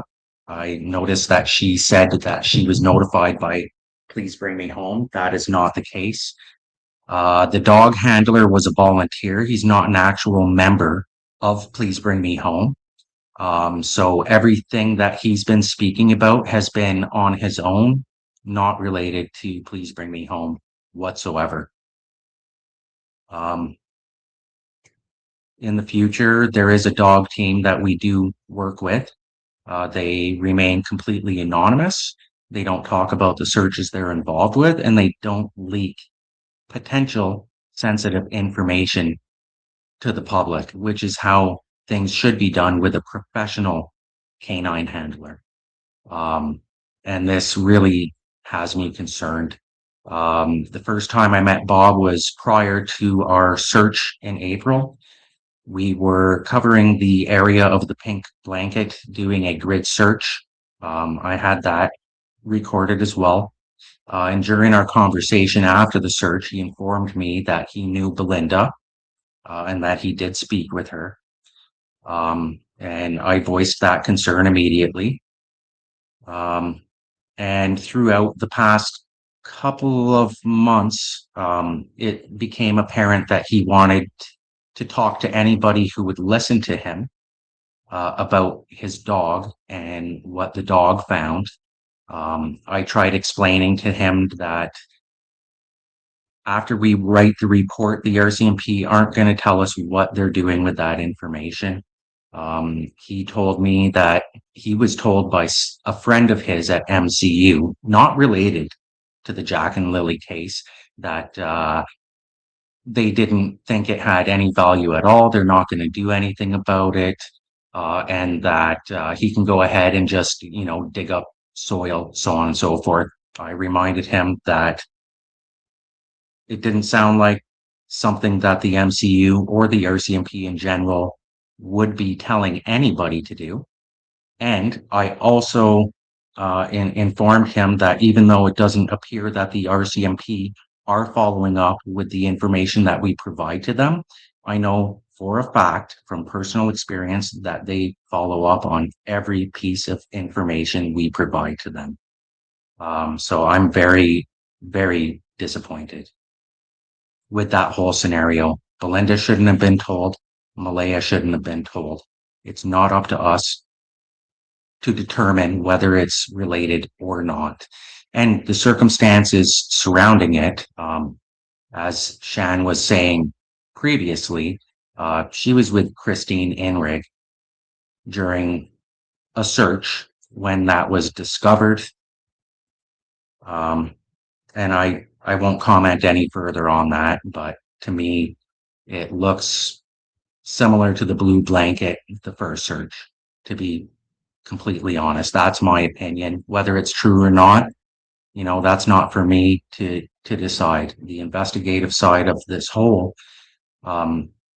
disappearance, that is 100% with the RCMP. It's not me. It's not Nick. It's nobody from Please Bring Me Home. So I'm very, I'm heartbroken that any family member would have been told that information. So I'll pass it on to you, Shay. I will give you my opinion. I lost any respect for Bob when we were searching for another individual. Like I said, that Malehya and Cheryl had attended because they want to give back to the community. And Bob took it upon himself at the end of the search to tell Malehya and Cheryl about his dog hitting on that spot twice. And as you know, Cheryl and I are friends. This search took place on April 27th when the hole was found, and I did not say anything to Cheryl. In fact, I haven't said anything to anyone about this other than to Damien, and I was also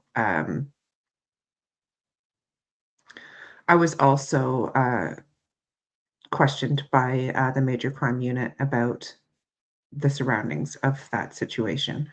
So, and when I followed up, I can tell you that Bob sent me a message.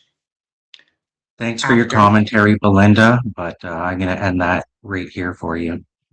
It's not up to you to tell Shan she should be ashamed. She's looking for your grandchildren. The fact that you don't appreciate that and you stand with people leaking potential evidence to the public in a case where children are missing, I feel you should be ashamed of that. This isn't all about me. Look at me, look at me, look what my dog did, look what information I have. This is horrible. I've lost all respect. I'm blocking you. Goodbye, Belynda. I would like to know how long you knew Bob the handler for before he reached out to offer his services, Belynda. That's what I'd like to ask. And why your son wasn't with you when you went to go and dig with Bob. And why Bob forgot to mention in his follow-up email that when he went to collect the soil samples that you and Charlotte Wood were with him. Charlotte Wood, Charmaine's moderator. But maybe that should be for another show. I'm going to go on to the pictures that were taken on the morning at 11:58 a.m.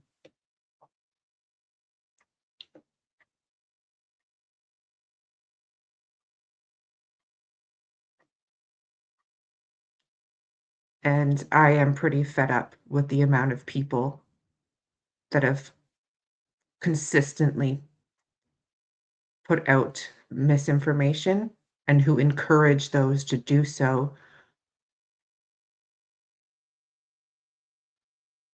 Never met the man until the rally. All right. That's interesting because I have a video recording that says otherwise, but I'm not here arguing it. Well, that's the thing with this case. It's very hard to determine who's telling the truth. I would still like to know why your son, the father of Jack and Lily, wouldn't have attended with his elderly mother, who's got a sore hip, to assist in digging, looking for his own children. I'm not ashamed of anything I've done, Belynda.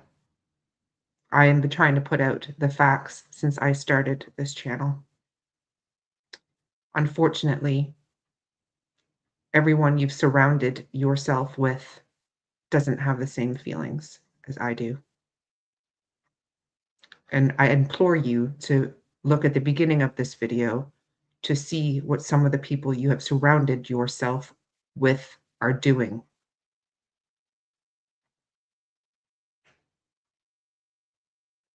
Anyway, back to the program.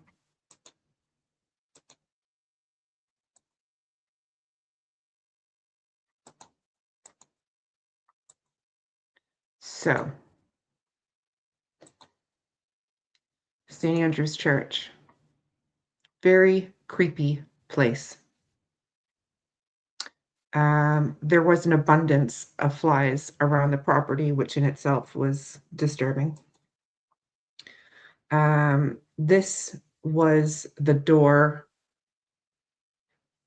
down to a cellar area of the church. Now, I want to be very clear that St. Andrew's Church is still owned by the church members.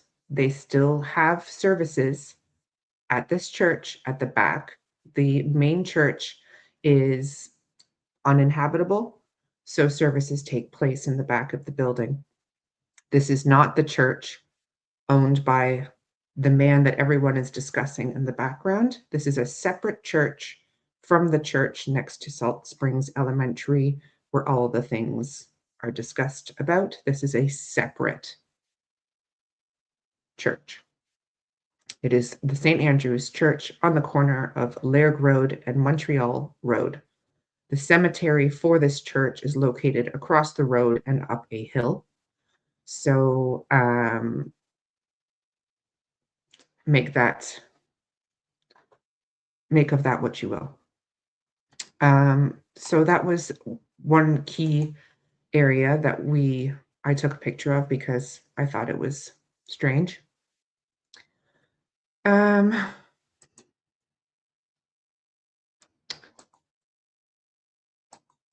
So this is a picture of the hole from about 10 feet away.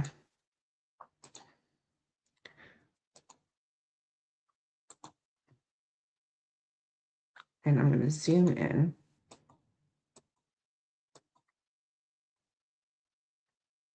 It's very difficult to kind of get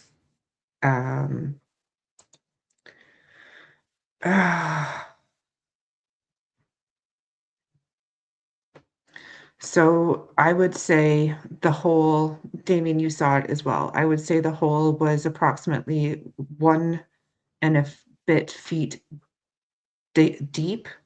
And I would say it was about 2 feet wide and about 4 feet long. Would that be a good approximate? Approximately. I'd have to look at my report to get a better idea, but that sounds about right. Right. So there was, as Belynda had mentioned before, this was back in April, and there was debris inside the hole. So clearly the hole had been dug out a season before. So if I were to make a guess, I would have said prior to fall of the previous year, so prior to fall 2025.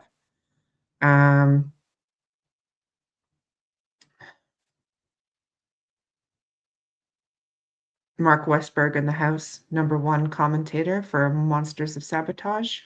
Interesting.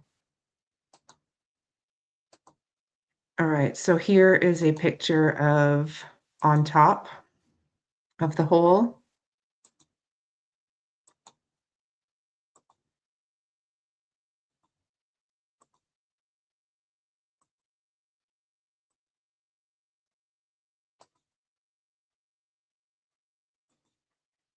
To give you a bit of a better idea.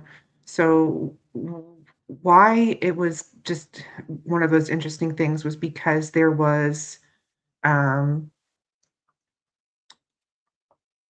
it was dug by hand, and the dirt that was dug out of this hole was still on the side. It was not refilled.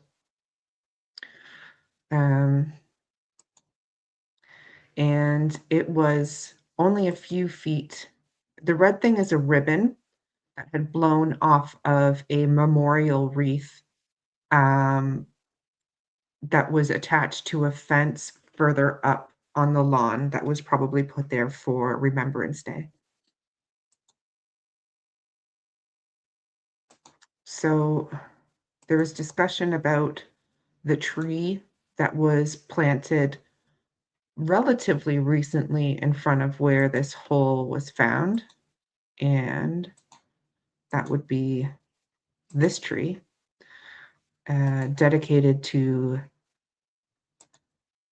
Hector Mackenzie.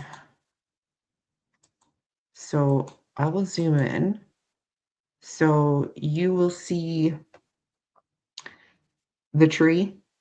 You see this tree was planted by Hector Lawrence Mackenzie in honor of all the Mackenzies who have passed.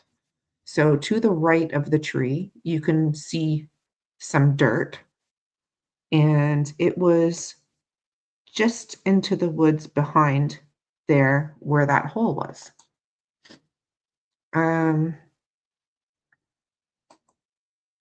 I suspect that if I were to guess, that the major crime units would have been in touch with the owner of the church and got the history behind the tree and what kind of digging may have taken place in and around that area in the last couple of years. That's just a guess. Another interesting thing that was found there was a burn pile.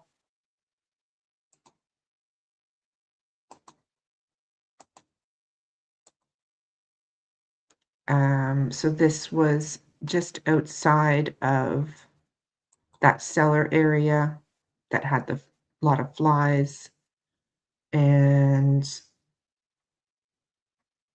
hard to tell, but basically that's all ash and burnt material in there, like almost like the remnants of an old fireplace.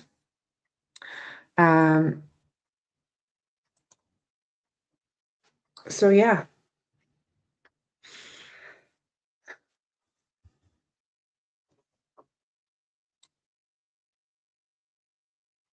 So Laird Road is, I would say, from 1407 Gairloch Road. It is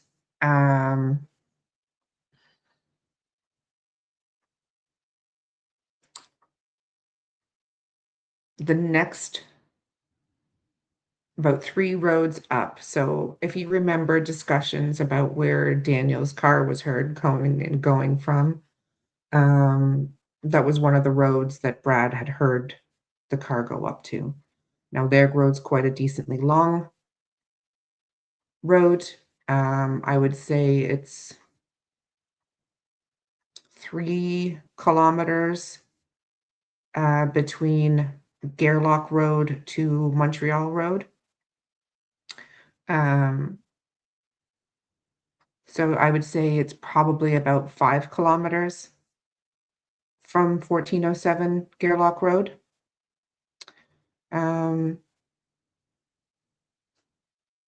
But again, I don't believe for 1 second that the RCMP Major Crime Unit didn't follow up very soon after they first received this information. It's possible even that they received this information before we even found it. We won't know, and they won't tell us, and they won't tell you, Belynda, and they won't tell anyone else. They certainly wouldn't tell Bob, the dog handler, anything based on the fact that he was messaging me and telling anybody that would listen about what he was doing. I actually had to stop him at that same vigil that you're talking about, Belynda, and tell him to not talk to Cheryl and the family members about it. So if he ignored me and carried on and told you afterwards, after I instructed him to not talk about the findings to family members, what does that say about his integrity? I'm a YouTuber, and I didn't talk about it. Because even I, who's not a detective, who's not a dog handler, who's not a trained searcher, knows the value of keeping information on the down low in an open investigation. But what do I know, Damien? I'm just a girl. I just really can't understand the amount of people that want to make this about themselves and make themselves look like they're the hero or, you know, they're above and beyond everybody else. It's just really disappointing because that's not what searching for missing people is. It's finding evidence. It's locating the person.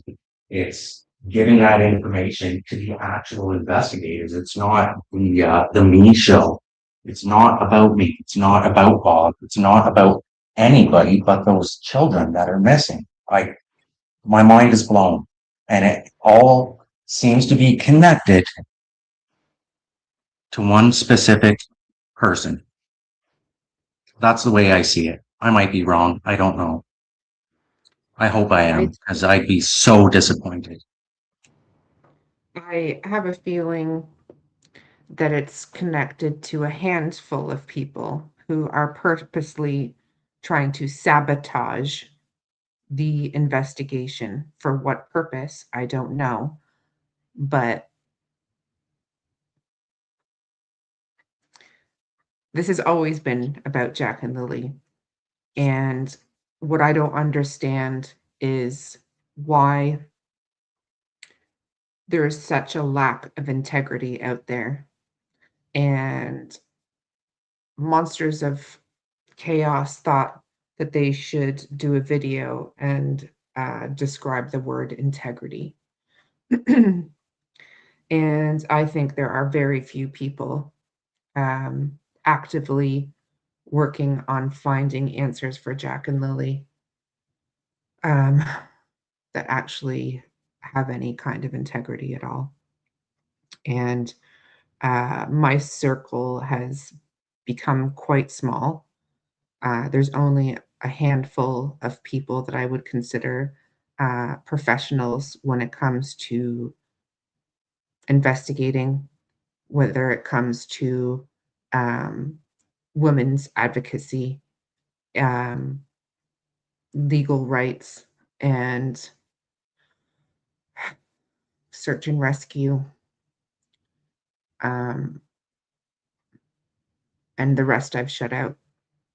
I've shut out the noise, but I will continue to address it. And you can mark my words that Monsters of Sabotage will take everything I've said, turn it, twist it, manipulate it, and turn it into something it's not.